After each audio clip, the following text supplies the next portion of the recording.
Alright, so my review for Assassin's Creed Shadows. I'll start with the story. It wasn't a bad story. It flowed decently well. It wasn't anything incredible or amazing like Black Flags, but the story was decent. You don't get Yasuke until a good part into the game, which I do think was a mistake. You definitely, I feel you should have definitely gotten him quicker so you could actually play as him since the whole thing of the game is going back and forth. There is an absence of modern day plot, which is a shame because that was always a more unique and special aspect of Assassin's Creed. Now, you can do Animus projects and quests that lead you to a battle pass like this, and as you progress, you will get encrypted data files that will show you some of the story, but the Animus quests are only weekly. So, I have about 80 something hours in the game, and I haven't even finished one project and gotten the last file for the legacy one, not even counting the Awakening and whatever the undiscovered one is. Doing it also gets you keys that you can exchange for gear or cosmetics, which is par for the course with Assassin's Creed at this point. There is also a lot of side quests and one-offs.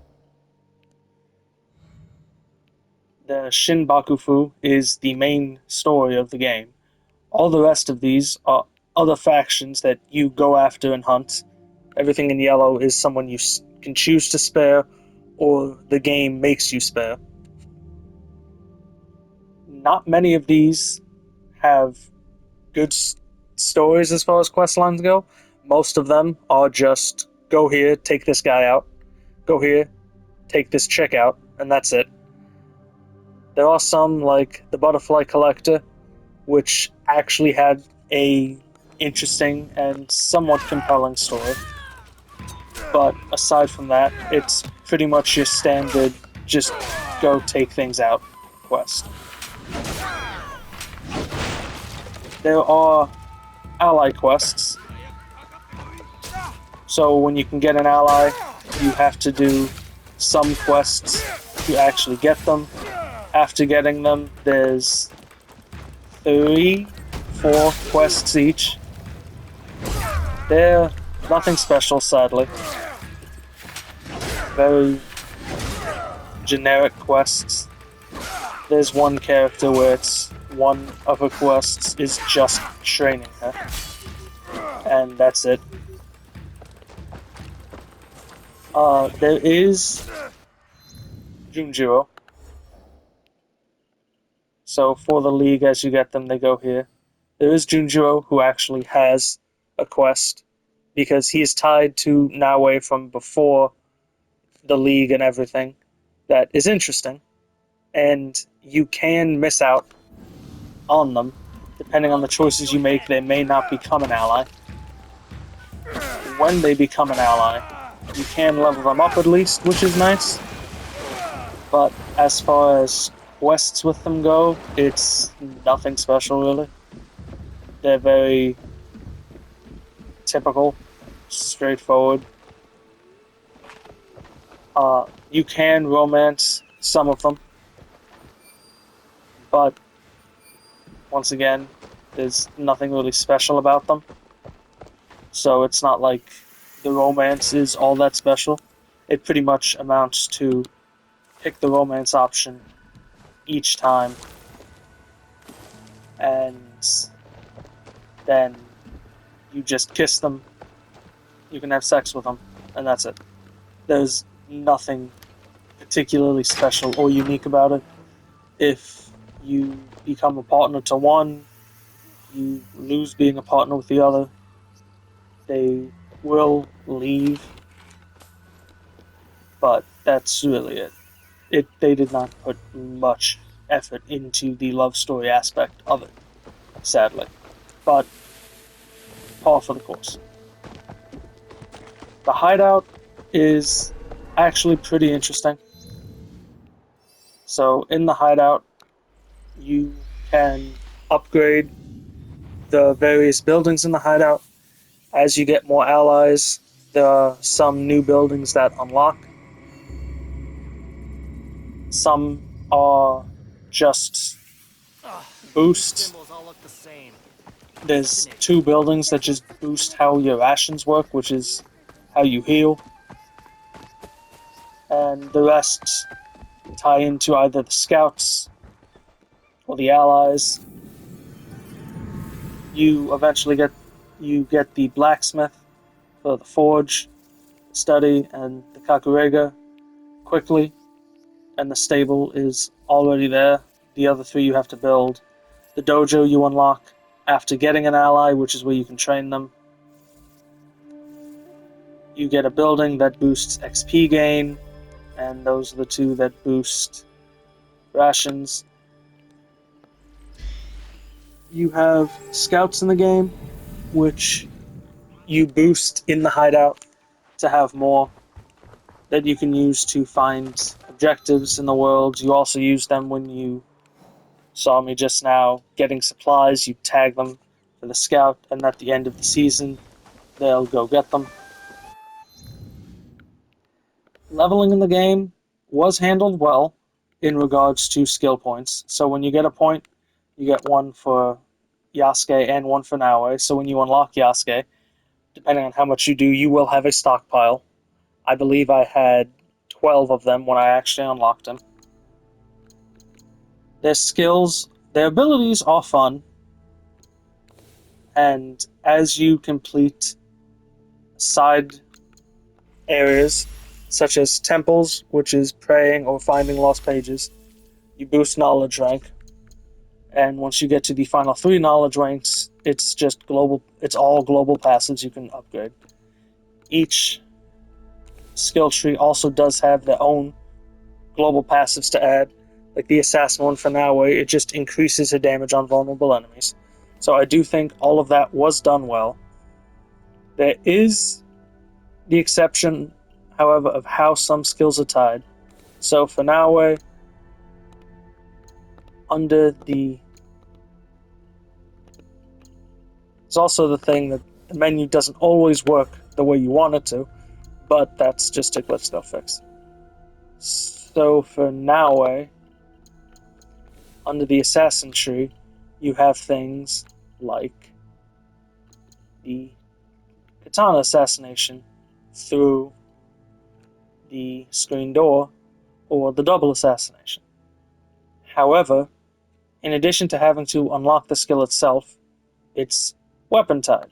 So to use the double assassination, Naoe has to have the Tanto equipped. There is a rush assassination that she has to have the Kusarigama equipped.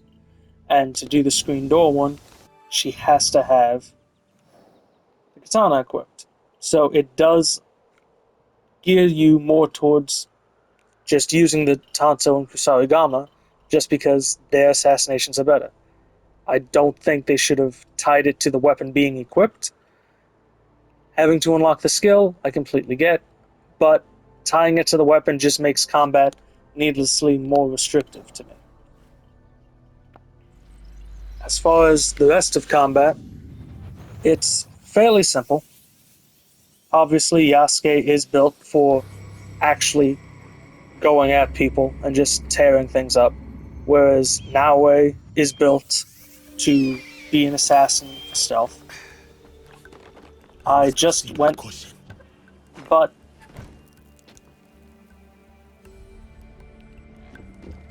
Yasuke is very much built to just brute force his way through things.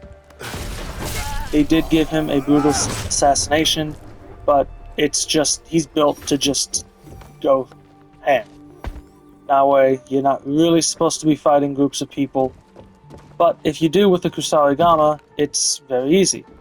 Hold R2 for the heavy attack, you attack in a wide area around you, and it just trivializes it. Gear is unique, or the gear is good.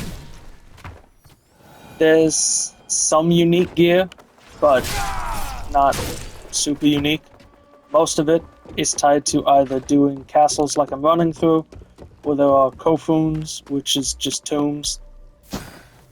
Basically, caves that you go through, and that's how you get unique gear, aside from the gear you get for killing certain members of the Shinbakufu.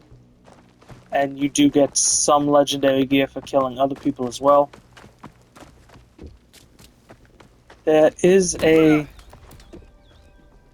slight overcorrection with groups, that when you get attacked by groups, it's not as fluid of just parrying as some of the other games, even like Valhalla was. And there are some times when the game does have a tendency to just force unblockable attacks, which there is a gear for Yasuke that lets you parry them, but unless you use that gear only, when you fight a large group, sometimes they will just spam unblockable attacks. There are some bosses that do that too. That was an issue with, at least for my fight, Jokin Hokyo had an issue of just constantly spamming unblockable attacks. So as Naoe, I just dodged the entire time because there was nothing else I could do. In red areas like this, or when you're being chased, you can't switch. So if I wanted to switch to Naoe right now, I have to leave the castle, which makes some things difficult. There is one side quest for Yasuke of finding samurai crests in castles.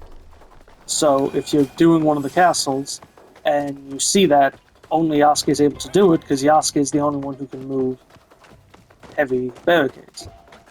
So you either have to finish the castle and come back and run straight to the area to do it like I did, or you have to leave before finishing it and just come back as Yasuke anyways. As for castles, personally, they did get tedious for me. They were fun the first time or two, but they did get very old, very quick. They're not that different. It's just find the Samurai Daisho. It's just find the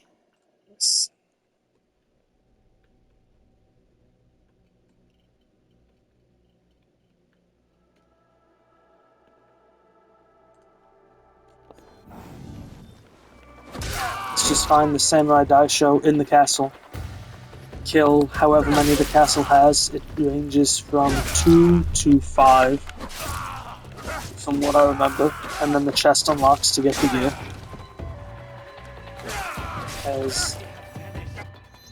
As you can see, a lot of sync points are over castles, so you'll either end up doing them or do what I did and just run straight to the sync point and then come back later when I actually wanted to do the castle. They are spread out in some of the bigger castles, and you do have to look around a bit to actually find them. It does make it a bit more difficult. Yasuke doesn't have eagle vision, but he can do this, and the Daisho would be white. But it is good that you can at least look through like that to find objectives. They'd be white, chests are white, any mission or quest objective is in blue, so it does make it easier to find things. However, there is no bird anymore. I very much miss my eagle being able to just spot everything I need and not have to worry about it. But actually fighting the Daisho is very easy. Most fights get easy in this game, especially once you get higher in. Even on the highest difficulties, it's really the same as the other RPG Assassin's Creed games. The highest difficulty is hard for the first couple levels, maybe, if that, and then the gear just outfixes it. I wouldn't constantly upgrade gear. I did it every 5 or 10 levels. It's not hard to keep it up. It's easy to go through as Naoe, especially once you unlock the different assassinations. It is a shame that the katana one I never really used because the other ones are just so much better. But it is still easy to be an assassin and take people out. You do just need to get more skills. There are the skills for Naoe for assassination that boost how much the damage is, and then there's some skills that make it so you can do it on bigger and bigger enemies. It's like how the grease ones happen. So, big change that I don't agree with, and I think was a mistake, is how they deal with the map and fog or hidden parts, or just however you want to phrase it. So, when you synchronize an area, it no longer does a huge area around you like some of the previous games did. It does a smaller area. And which means you can synchronize the entire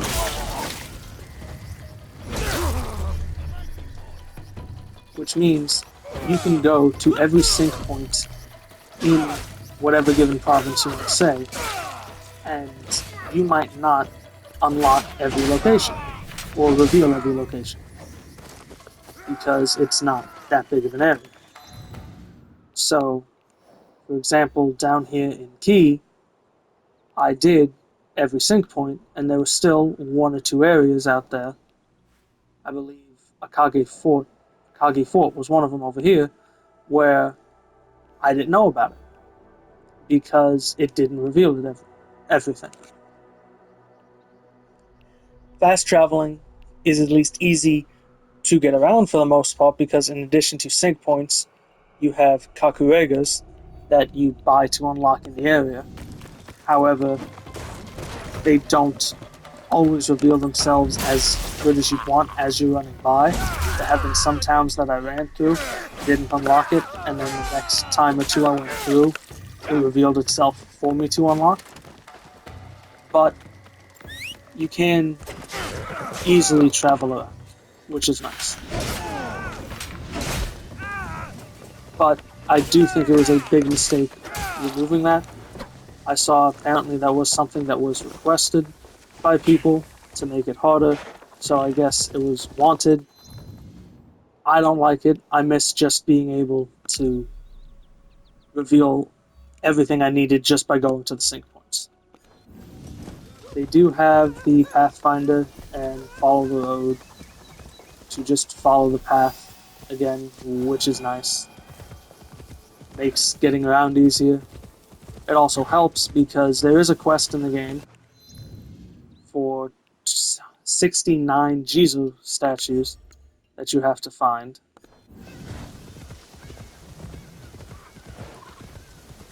It also helps because there is a quest in the game to find 69 Jizo statues, and they only appear along the road, so you will have to actually travel the road to get them. I would recommend definitely unlocking the Kakuregas because it's how you access storage. You can replenish scouts here, refill your supplies. They are very useful and good to get around, but there are some that you don't exactly need. Like this one isn't exactly needed, but this one is. As you can see on the map, because it is Japan, it is very mountainous. There is a lot of trees as well. They have added a difficult terrain aspect, so if you try and run up the mountain in some areas, you just slide back down. So it's not as easy just running up the mountain all the time as it used to be. You can, like I just did, see paths sometimes that make it so you can just run up, but it's not as easy to just run around now. You can't just climb things like some of the older games let you. They have improved it. There were some glitches in the beginning that they have improved, such as getting stuck on trees, but it's still not the same. Very much geared towards going on the road. There's also a glitch with assassination sometimes still, that when you assassinate someone, it doesn't work. Or it'll only take like a tiny chunk of their health instead of the whole thing like it's supposed to. But they do seem to be improving that. Seasons are a mechanic, so once the season is half over, you can then forcefully change the season. But the season does have to be half over to do that. There is also no way to change the time of day, which by themselves I wouldn't say is a bad thing, but there are quests in this game specifically timed to either the time of day or the season. For example, the Winter Raiders. Obviously, you can only go after them in winter, but that kind of forces you to either wait for it to be winter or go back for that. There were also some yokai, like the Kappa, that only appeared at night. So you either had to run around and then try and get back quick for it to be night, or you have to just sit there until it's nighttime. I I don't see why they would do seasonal quests and time of day quests without actually letting you just change it at base. It's just a big mistake.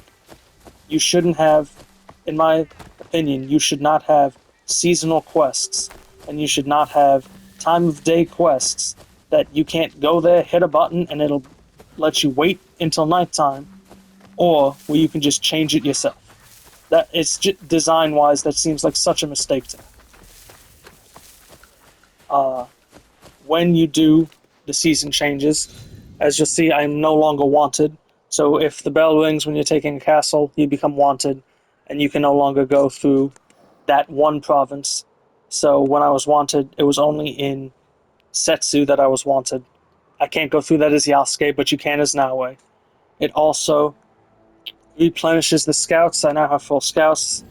Anything I tagged for the scouts to get will now be at the hideout. You saw I got all those resources on the side. So this time of season is important to this, and I could see why, for balancing reasons, they didn't want to let you just change the season, but they should not have given you seasonal quests. There's also a seasonal trophy that you have to find 5 legendary beasts to paint, but they're only in certain seasons, which is just a hassle. I will say, as you can see, it is a big map. It is very pretty. Running around, you just can't deny that. The game does look very good. It does have the typical Ubisoft issue where scenery looks amazing. As you can see, Yasuke, he looks really good. There is the typical issue of the faces and hands not always being the best, but once again, the environment is beautiful. They always do a very good environment. The gear was very detailed, well done. A lot of care was clearly put into it.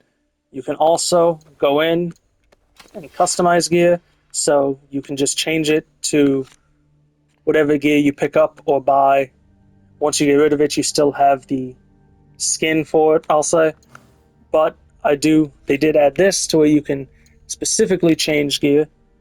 So if you want more unique looks, you're aiming for a particular something, you can very specifically change the gear around to be more to your liking, which I think was a great way to do it.